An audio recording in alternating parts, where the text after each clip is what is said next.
આજની રાત્રિ ભયંકર ફરીથી સક્રિય બનતા નવા વાવાઝોડાને લઈને દેશ ઉપર એક મોટો ખતરો મંડરાતો જોવા મળી રહ્યો છે।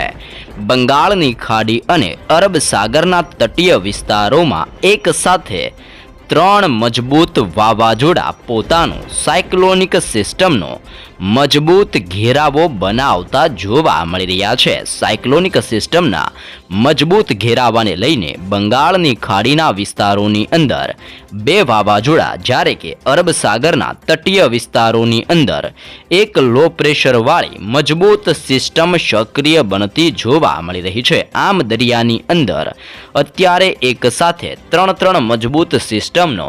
ખતરો મંડરાતો જોવા મળી રહ્યો છે। સિસ્ટમના ખતરાની ગતિવિધિઓને લઈને ગુજરાતના વાતાવરણ ઉપર પણ આજની રાત્રિ દરમિયાન મોટા પલટાવ જોવા મળી શકે છે। હવામાન નિષ્ણાંતોની આગાહી પ્રમાણે ગુજરાત માટે આવનારી 72 કલાક અતિ ભયંકર સાબિત થઈ શકે છે, કારણ કે ઉત્તરીય ભારતના વિસ્તારોમાં બરફ વર્ષાનો માહોલ બરાબરનો જામેલો જોવા મળી રહ્યો છે અને ભર શિયાળા દરમિયાન ઉત્તરીય ભારતના વિસ્તારોમાં હાલ અત્યારે એક લો પ્રેશર અને મજબૂત હાઈ પ્રેશરનું સર્ક્યુલેશન ઉત્તરીય ભારતના વિસ્તારોમાં સક્રિય બનીને સિસ્ટમનો ઘેરાવો મજબૂત બનાવી રહેલી અત્યારે નવી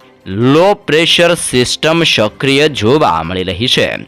લો પ્રેશર સિસ્ટમોની અસરોને ભાગરૂપે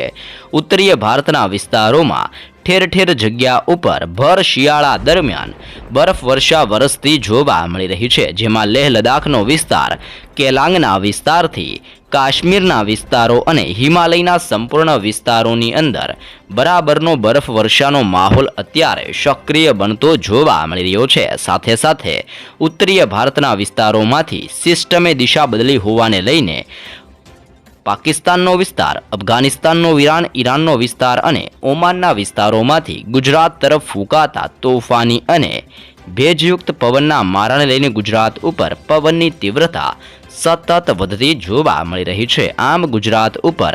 લાંબા સમયના વિરામ બાદ ભર શિયાળા દરમિયાન આજની રાત્રિ દરમિયાન ભયંકર ઘોર અંધકાર ફેલાતો જોવા મળી શકે છે। ઘોર અંધકારની વચ્ચે ગુજરાતની અંદર ચારે દિશાઓમાંથી આવી રહેલા પવનોની તીવ્રતાને લઈને ગુજરાતની અંદર ઠંડીનું મોજું ફરી વળીને જોર દર્શાવતું હોય તેમ ઠેર ઠેર પંથકોમાં આજની રાત્રિ દરમિયાન ગુજરાતમાં ભારે જોર વધતું જોવા મળી શકે છે। સાથે જ તમે દરિયાની અંદર જે અત્યારે નવા વાવાઝોડા બનતા જોવા મળી રહ્યા છે, આ નવા વાવાઝોડાને લઈને તેનું સાયક્લોનિક સર્ક્યુલેશન દરિયાની અંદર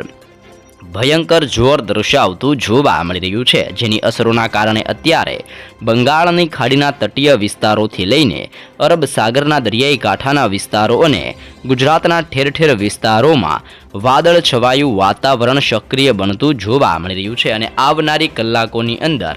સિસ્ટમનો મજબૂત ઘેરાવો ગુજરાત પર ભારે અસર દર્શાવતો હોય તેમ ઠેર ઠેર વિસ્તારોમાં ઠંડીના મોજાની અંદર ભયંકર તીવ્રતાની અંદર વધારા સાથે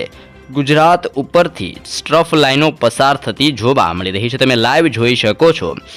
ઉત્તર ભારતના વિસ્તારમાંથી પાકિસ્તાન અને પાકિસ્તાનમાંથી ગુજરાત ઉપરથી થઈને આ સ્ટ્રફ લાઇન અરબ સાગરના દરિયા તરફ ફંડોવાતી જોવા મળી રહી છે, જેને લઈને ગુજરાતની અંદર હવાનું હળવું દબાણ ભયંકર જોર દર્શાવતું હોય તેમ કચ્છના વિસ્તારોની અંદર ઉત્તરીય ગુજરાતના જિલ્લાઓ અને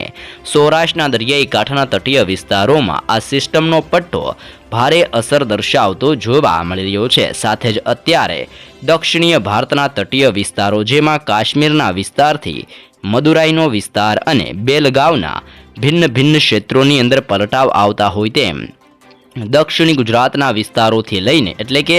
દક્ષિણ ગુજરાતના વિસ્તારોથી દક્ષિણીય ભારતના વિસ્તારો અને પૂર્વ ભારતના વિસ્તારોમાં જ્યાં મ્યાનમાર આજુબાજુ નવી લો પ્રેશર બનતી હોવાને લઈને ચારે દિશાઓમાંથી ગુજરાત તરફ સિસ્ટમનું સતત દબાણ અને જોર વધતું જોવા મળી રહ્યું છે, જેની તીવ્ર અસરો ગુજરાતની અંદર આવનારી 72 કલાકની અંદર જોવા મળવાની છે। આમ ગુજરાતની અંદર આગામી 3 દિવસોની અંદર ભયંકર તોફાની પવનો, ઠંડીના પ્રમાણની અંદર ગુજરાતમાં ભારે વધારો અને ભર શિયાળા દરમિયાન ગુજરાતમાં ફરીથી કમોસમી વરસાદ એટલે કે માવઠાનું સંકટ વધતું હોય તેમ ગુજરાતના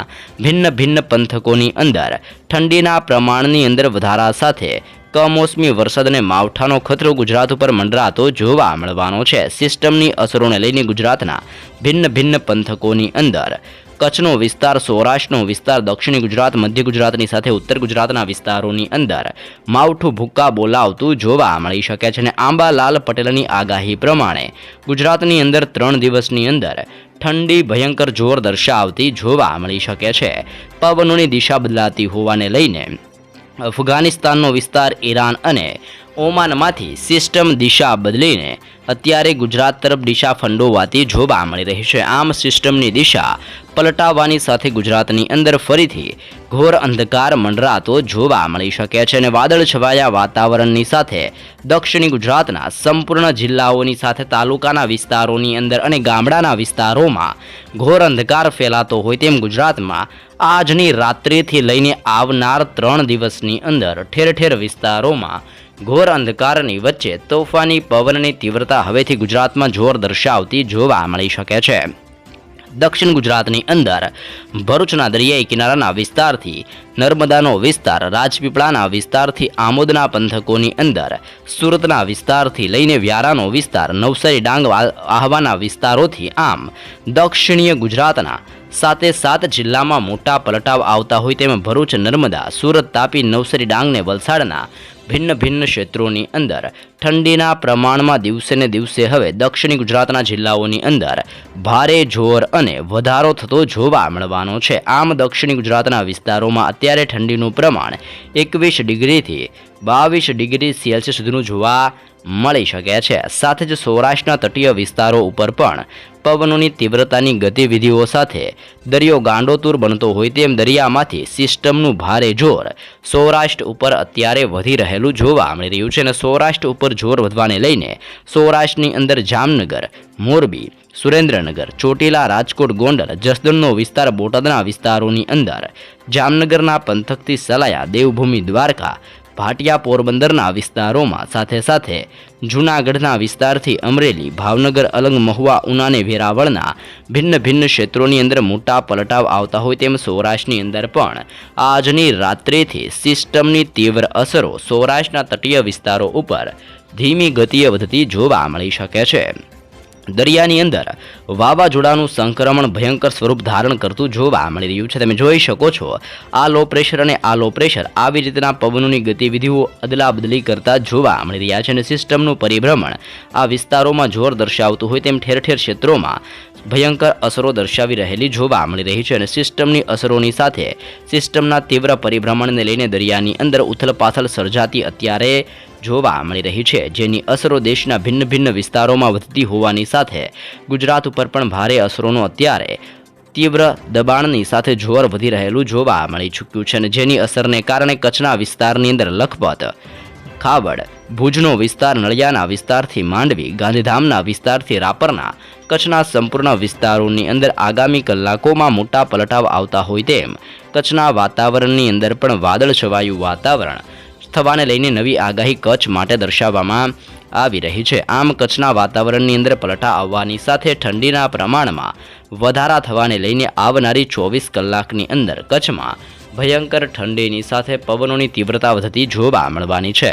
મધ્ય ગુજરાતના જિલ્લાઓની જો માહિતી મેળવવામાં આવે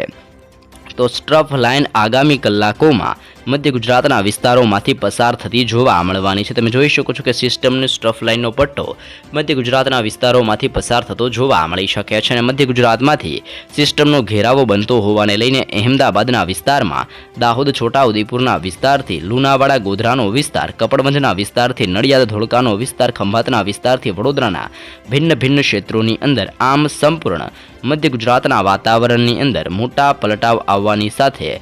માવઠું અને ભયંકર અસર દર્શાવતું હોય તેમ વેસ્ટર્ન ડિસ્ટર્બન્સ ગુજરાતના ભિન્ન જિલ્લાઓમાં પવનોની તીવ્રતા સાથે ધીમી ગતિએ ભારે દબાણ સક્રિય બનાવતું જોવા મળી શકે છે. તે જ રીતે ઉત્તરીય ગુજરાતના વિસ્તારોની અંદર પણ સિસ્ટમની અસરો તીવ્ર બનતી જોવા મળી શકે છે અને જેને લઈને થરાદનો વિસ્તાર, પાલનપુર, ખેડબ્રહ્માના વિસ્તારોમાં, રાધનપુર, મહેસાણા અને હિંમતનગરના ભિન્ન ભિન્ન ક્ષેત્રોની અંદર ભયંકર જોર વધતું જોવા મળવાનું છે. આમ સંપૂર્ણ ગુજરાતના વાતાવરણમાં આજની રાત્રિથી આવનાર 3 દિવસની અંદર ઠંડા પવનો, ભેજયુક્ત પવનનો મારો અને દરિયાની અંદર બની રહેલા વાવાઝોડાની અસરોને લઈને દેશના ભિન્ન ભિન્ન ભાગોમાં